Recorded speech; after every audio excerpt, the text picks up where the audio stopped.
I like dead people's handwritten recipes. They're reminders, whether in perfect cursive or half-assed with grammatical errors.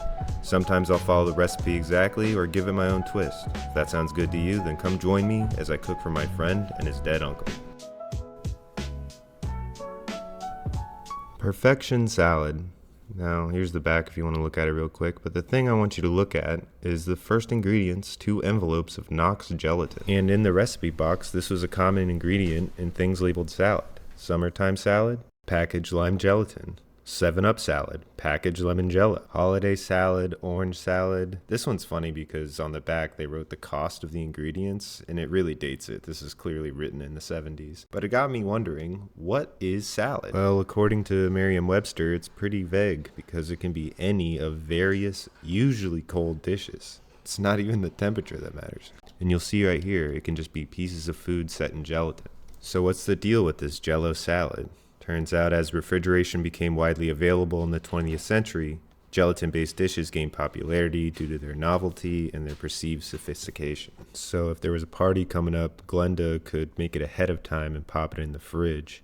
And when someone was like, "What's for salad?" she would respond with, "I made Jello," and no one would be upset with that. Everyone would be thrilled. After several decades of that, they figured out that putting whole fish and chicken bones in Jello is gross. Also, whatever that is, like a human heart in a bag, I have no idea.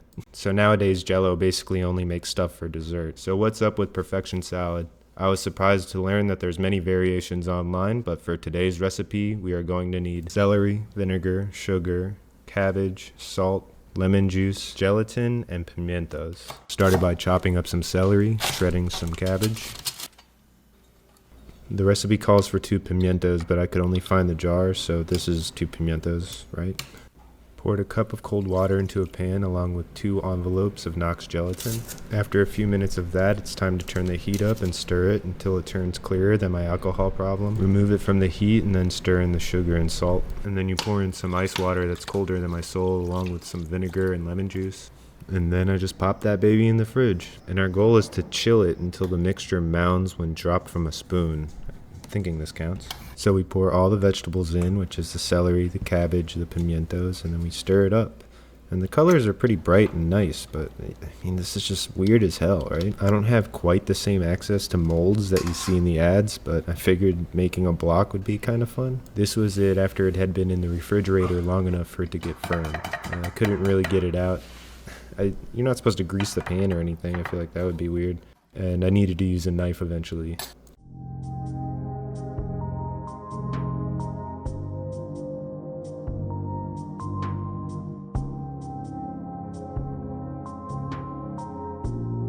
Okay, this is perfection salad.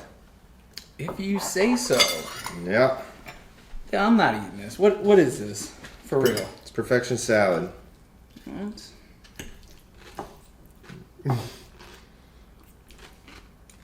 This is very weird texturally. Yeah, but not as bad as I thought. I mean, it's really hard for me to deal with that Jello, dude. Yeah. The flavor's fine. It tastes like coleslaw. Coleslaw, yeah. It's sweet. It's kind of vinegary. I like cabbage. Do you like Jello though? I like celery. I like the pimiento's nice. The Jello is grossing me out, bro. Like, it's so weird. I don't like it. I don't know. I might like it. I can't tell. Actually, the flavors are nice. Yeah. It's a good coleslaw. This would be fun at like a Halloween party. And like you make it look like someone's brains or something. You put in like a brain mold. Okay. The brain mold. Yeah. You make it look like a brain. Be a hit. Because it really is pretty good. Maybe I'll come around to it. I just don't think the Jello's doing anything for it. Anything positive. At best, kind of weird. Yeah. And then at worst, It's very like, uncomfortable. Yeah. Well, I don't know. It's almost like fizzing. Right? Like it's having like a fizzy reaction. Like, I don't know what to do. Never make this again. Except on Halloween. Yeah. Is it turning more pink now that it's broken up? It looked clear before, and then the stuff was in it. Now the Jello's pink. 3, 2, 1. 6, 7. Oh god, of course. 6, 7. I was trying to figure out the 6-7 meme brought us to the same number. Yeah. It feels like it deserves a 6-7 though. It is a solid 6, 7. Yeah, that's crazy. Alright, well, until next time. God damn it. We're such losers. Alright, Greg, let's see what yours is like. Maybe it's not that bad. It's not. The next recipe is broccoli puff, which intrigued me because you have to beat egg whites till stiff, which I've never seen except for in sweet dishes. I was able to find one recipe called broccoli puff online, but that didn't involve that. And nowadays when people use the word puff in their recipe name, it's usually referring to the fact that they use puff pastry, which isn't the case here. And I'm pretty sure that was also a homophobic slur in England for a while there.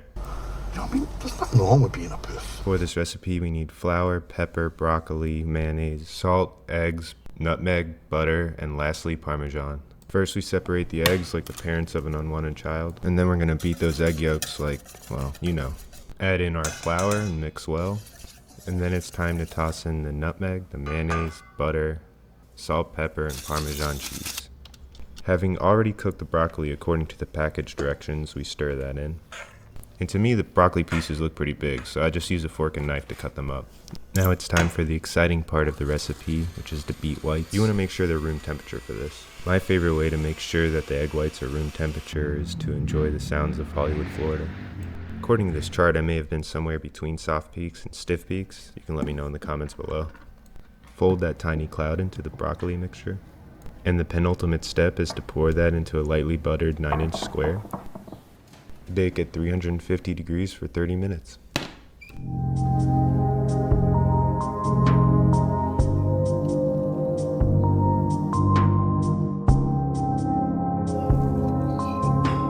This is broccoli puff. Broccoli puff. Interesting. It's like a cake for like vegetarians or like super healthy people. Why is it healthy?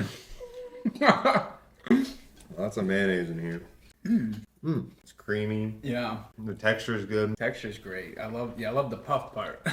But then there's like enough bite to the broccoli. Right. A little crunch in there. It's kind of cheesy. It's like a hint of cheese. It's not like you have broccoli and cheese cheesy. Right. But it's there. There's that cheese flavor. I love the crust on the top. Yeah, not usually a big broccoli guy, but this is good.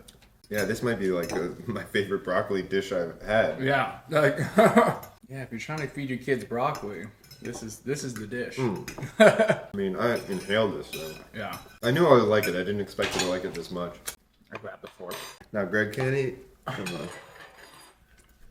3, 2, 1. Oh, see, you I'm finally higher than you. I think it's so Finally. good. It is really I want good. like more right now. Yeah. What do you think about a little hot sauce on there? Yeah, for sure. But it doesn't need it. Like No, it's not doesn't begging need it. for hot sauce or anything. I love hot. Till next time, Dead Greg's. I don't even know what to call this. It's not Dead Greg's though. What's the name of the YouTube? I mean, it's the name of the YouTube. Okay. Yeah, Greg. Yeah. Well, until next time on Dead Greg's.